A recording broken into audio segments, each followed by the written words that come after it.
లాటరీలో పేరు ఎలా వచ్చిందని ఆ భాగీరథికి అర్థం కాక మిమ్మల్ని ఆరా తీయమని పంపిందా? అవును, అసలు ఆవిడ పేరు తీయకుండా ఈవిడ పేరు ఎందుకు తీసావు? అసలు నువ్వు రానే రావు అనుకున్నా, కానీ వచ్చావు. తప్పక ఆగే దారి లేక తప్పనిసరి వచ్చుంటావని నేను అనుకున్నాను స్వర్ణ. కానీ వచ్చిన దగ్గర నుంచి నీలో చాలా మార్పు కనిపిస్తుంది. చీటీలలో ఆ మార్పు కన్ఫర్మ్ అయింది. ఓసి పిచ్చి మొహల్లారా, దాని గురించి ఆవిడ కంగారు పడి మిమ్మల్ని కంగారు పెట్టి పంపిందా? అసలు నేను మారానని ఎందుకు అనుకున్నారే? వాళ్లతో క్లోజ్ గా ఉన్నానా? ఏంటి మళ్ళీ వీళ్ళతో మీటింగ్ పెట్టింది? దొంగ నాటకాలు ఏమన్నా ఆడుతుందా? అసలు విషయం ఏంటంటే కనిపెట్టడానికి వస్తున్నట్టున్నాడు. బురుడి కొట్టాలి.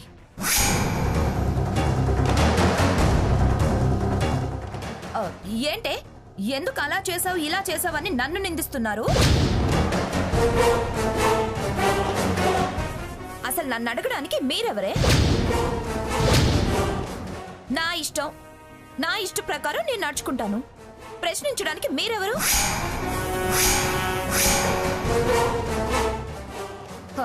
అయినా వాళ్ళు నా వాళ్లే.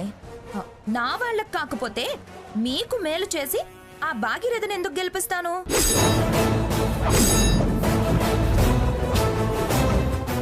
నా జీవితం నాకు ముఖ్యం. నా అక్క, మా బావ, నా భర్త, అమ్మమ్మ, తాతయ్య, అత్తయ్య, మావయ్య వీళ్ళే నాకు ముఖ్యం.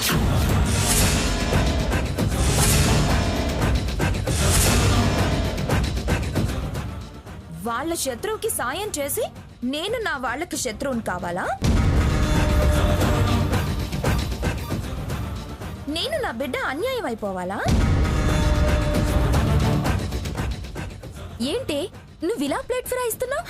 ప్లేట్లు లేవు, ఫిరాయింపులు లేవు. ఇంతకాలం మీ మాట విని చాలా నష్టపోయాను. మీరేంటో ఆవిడేంటో మీ బతుకేంటో నాకు పూర్తిగా అర్థమైంది.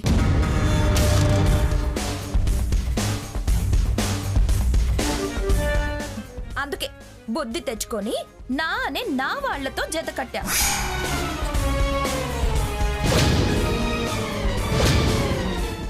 పోండే, మళ్ళీ నన్ను ఇలా అడిగే ప్రయత్నం చెయ్యొద్దు. చేస్తే నా చేతులు తన్నులు తింటారు. ఏంటే ఏమర్థమైందే నీకు? తన్నులు తింటారనే దాకా వచ్చావు?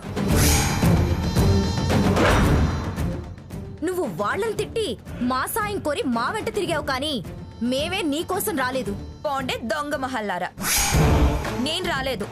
మీరే నన్ను అమాయకురాల్ని చేసి దోచుకు తిందామని నా దగ్గర చేరిన దొంగ మొహాలే. నోరు ముయ్యవే, నువ్వు దొంగ మొహం దానివి. మమ్మల్ని దొంగ మొహాలంటావే?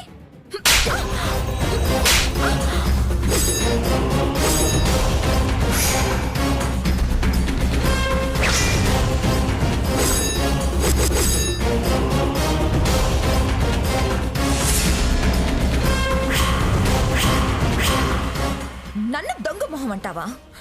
నువ్వెంత, నీ బతుకెంత?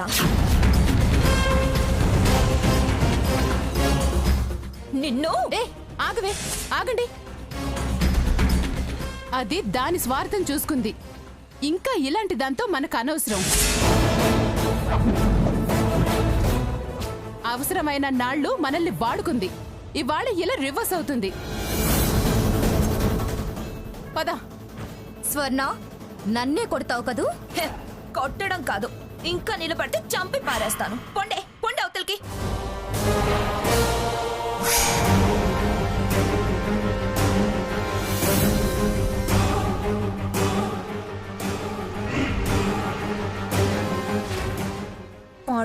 పాడుమొహాలు. అమ్మమ్మ గారు పుస్తెలతాడు పేనాలి, పంతులు గారిని అడిగి వడకదారం తెమ్మంటే మధ్యలో ఈ దరిద్ర మొహాలు ఎదురుపడ్డాయి. వీళ్ళ సంగతి బావకి చెప్పి వీళ్ళంతా చూడాలి. స్వర్ణ,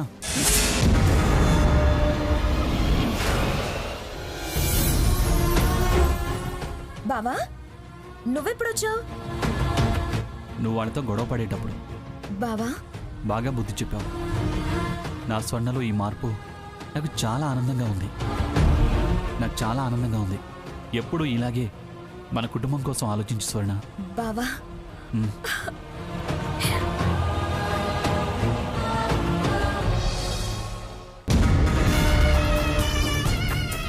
పిచ్చి బావా, ఇది నాటకంలో మొదటి సీన్.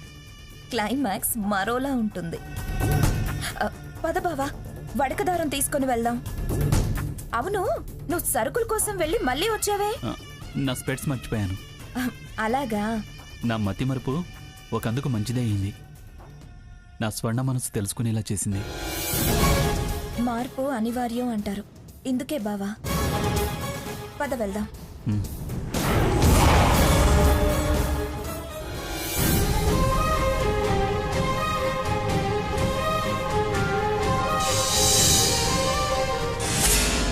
కొట్టిందా? అంతవరకు వచ్చిందా? సరే కాని అది మారినా వాళ్లతో కలిసినా మనల్ని ఏమీ చేయలేదు. నా ఫ్రెండ్ అయ్యుండి అది నన్ను కొట్టడం నాకు చాలా బాధగా ఉందాంటీ. అంతలేసి మాటలు అంటుంది అనుకోలేదు. పడ్డవాళ్ళెప్పుడూ చెడ్డవాళ్లు కాదు. అది వాసంతి మీద చేయి చేసుకొని వాసంతిని మాటలని చాలా తప్పు చేసింది. దానికే తెలివితేటలున్నాయా? ఇంతకింత అనుభవించేలా చేస్తాను. వాళ్ల చేతుల మీదుగా బొబ్బిలిలో సీతారామ కళ్యాణం జరగడానికి అస్సలు వీల్లేదు అని మనమనుకుంటే సరిపోతుందా ఆంటీ? అవతల ఏర్పాట్లన్నీ యథావిధిగా జరిగిపోతున్నాయాంటీ. జరగనివ్వు. ఎంత చేసినా కళ్యాణం జరిపే అదృష్టం దక్కనివ్వను. ఏం చేస్తారు? ఏం చేస్తానో కాదు, ఏం చెయ్యాలో చెప్తాను. జాగ్రత్తగా వినండి.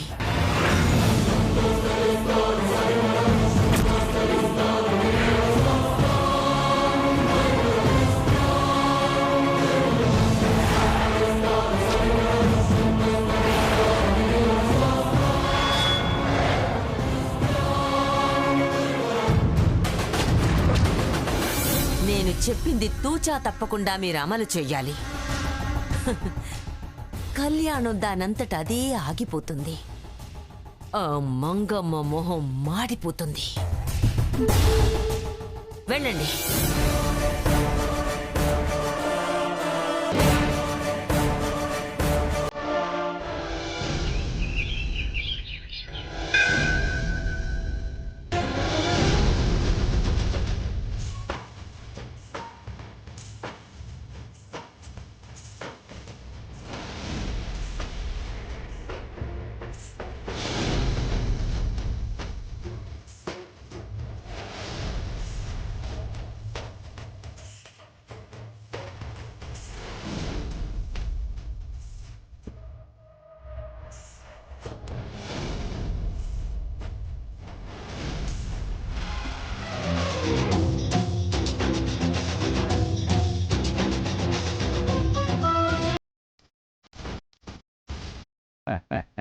నమస్కారం.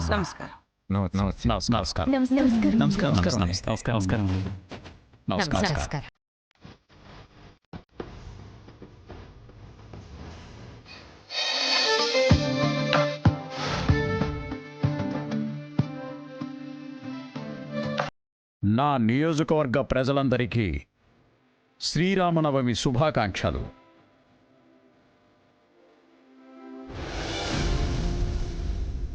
మీ అందరి అభిమానం నన్ను ఈ స్థానంలో ఉంచింది. అందుకు నేను ఎల్లవేళలా మీ అందరికీ కృతజ్ఞతతో ఉంటాను.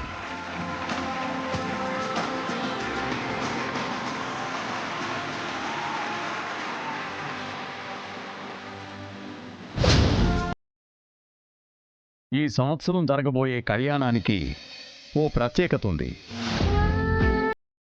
అదేమిటంటే,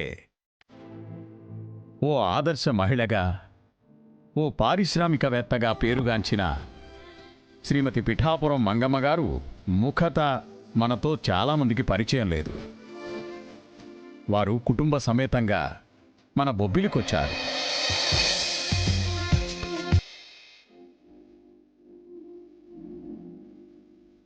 మనవలు మనవరాళ్లతో కలిసి శ్రీ సీతారామ కళ్యాణం జరిపించబోతున్నారు.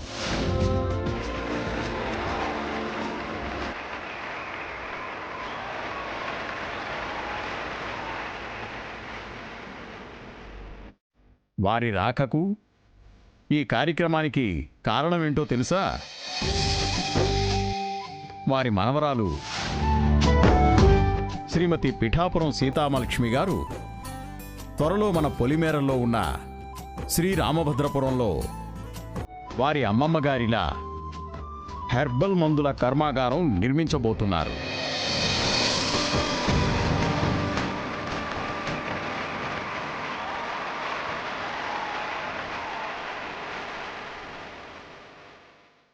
ఆ భూమి పూజ జరిపించడానికి వారు వచ్చి మన ఊర్లో ఈ కళ్యాణం తలపెట్టారు.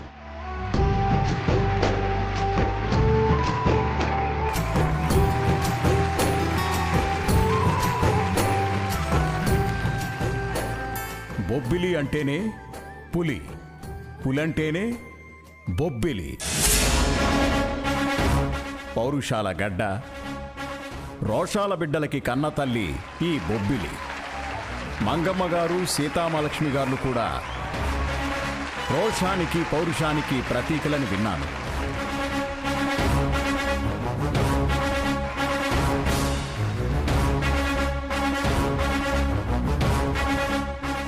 నాలాంటి ఎమ్మెల్యేలే కాదు, మంత్రులు, ముఖ్యమంత్రులు, కేంద్ర మంత్రులతో పరిచయం ఉన్న గొప్ప పలుకుబడి కలవారు. వారు ఇలా దేవాలయాన్ని సందర్శించగానే భక్తి తాళం చాటుకున్నారు. 10,10,116 భారీ విరాళం ప్రకటించారు.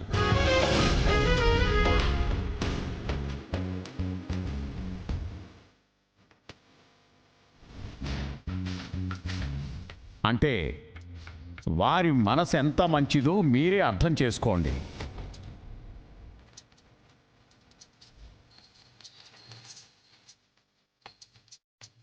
వారిని మీకు పరిచయం చేయడానికే కళ్యాణానికి ముందు ఈ సభ ఏర్పాటు చేశాను.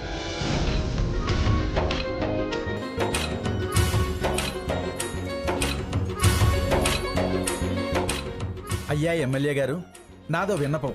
ఈ సభా కార్యక్రమం కళ్యాణం తర్వాత జరపచ్చు కదా. స్థల సంప్రోక్షణ చేసి కళ్యాణం ఏర్పాట్లు చేసుకోవాలి. పూజారి గారు, అంత గొప్పవారు కళ్యాణం జరిపిస్తుంటే వారిని నా నియోజకవర్గ ప్రజలకు పరిచయం చేయాలి కదా.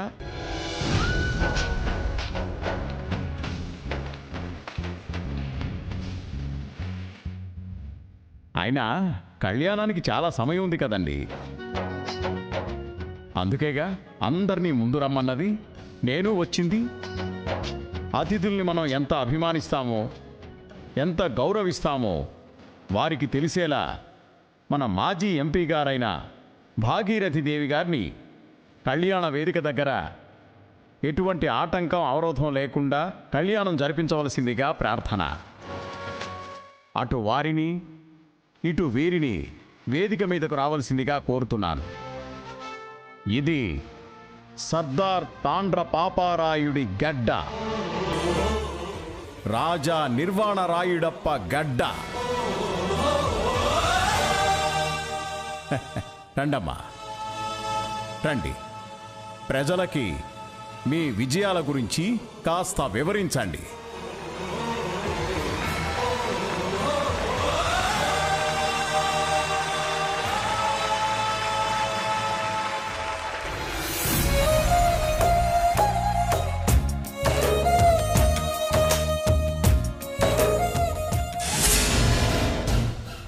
ఈ గడ్డ మీద పుట్టిన భాగీరథి ఇక్కడుండగా ఆవిడ విజయాలు వివరించడం ఏంటి? మన గురించి మనం చెప్పుకోవడం అవతలి వారిని తక్కువ చేసి మాట్లాడడం అవుతుంది. బొబ్బిలి వారు ఆదర్శంగా ఉండాలి, కానీ అమర్యాదస్తులు కాకూడదు. మీరు మాట్లాడండమ్మా.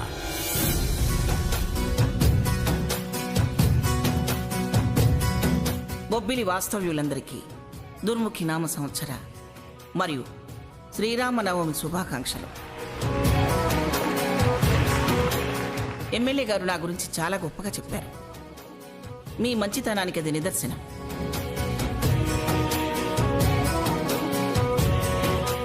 నా పుట్టినూరు చీరాల, మెట్టినూరు పిఠాపురం, అటు పల్నాడు ఇటు బొబ్బిలి.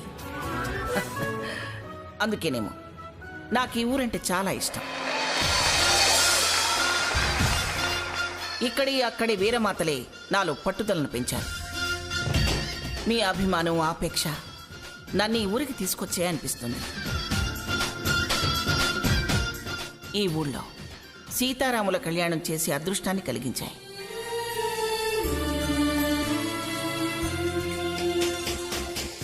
మేమిక్కడికి రావడానికి కారణం ఎమ్మెల్యే గారు వివరించారు. ఈ రాకకి కారణమైన నా మనవరాల్ని మీకు పరిచయం చేస్తాను. సీత, అందరూ రండమ్మా.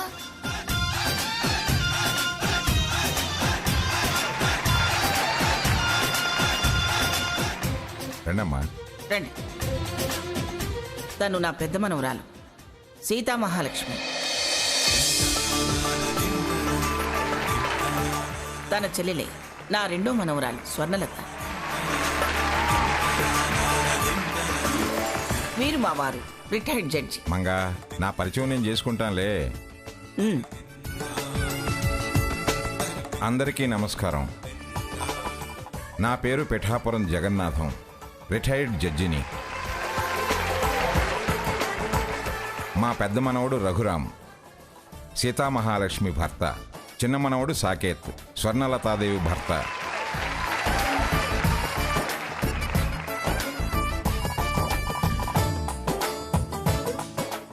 ఈరోజు మన నియోజకవర్గ ప్రజలకి ఒక అద్భుతమైన విషయం చెప్తున్నాను.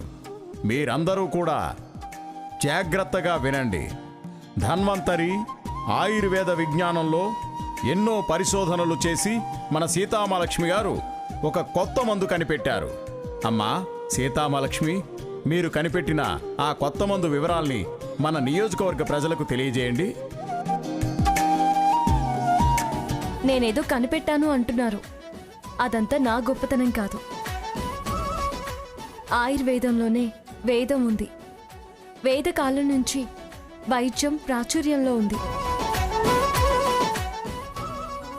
మనమందరం లెక్క చేయక వదిలేశాం, కానీ వాటి విలువలు, పనితనాలు ఏవి తగ్గలేదు.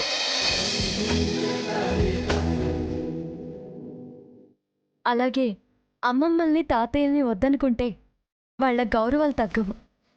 మనమే సూచించే వాళ్ళు లేక విలువలు పోగొట్టుకోవాల్సి వస్తుంది. వాళ్ళ అనుభవాల్ని గుర్తు చేసుకున్నాను, ఆచరణలో పెట్టాను. అది నాకు ఇవాళ ఇంత గుర్తింపు తెచ్చిపెట్టింది.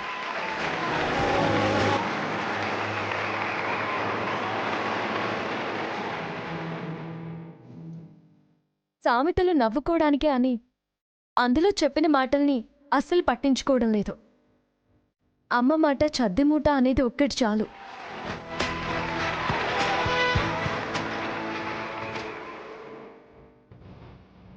పూర్వీకుల గొప్పతనాల గురించి చెప్పుకొని ఆనందపడతామే కానీ అవి ఆచరిస్తే ఎంత సంతృప్తి చెందుతామో ఒక్కసారి ఆలోచించండి.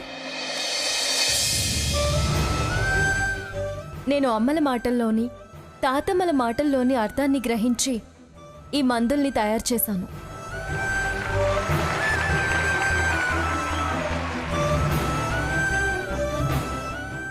అది మాత్రమే కాదు, భవిష్యత్తులో నేను తయారు చేయబోయే ప్రతిదీ అందరికీ తక్కువ ధరలోనే అందుబాటులో ఉంటాయి.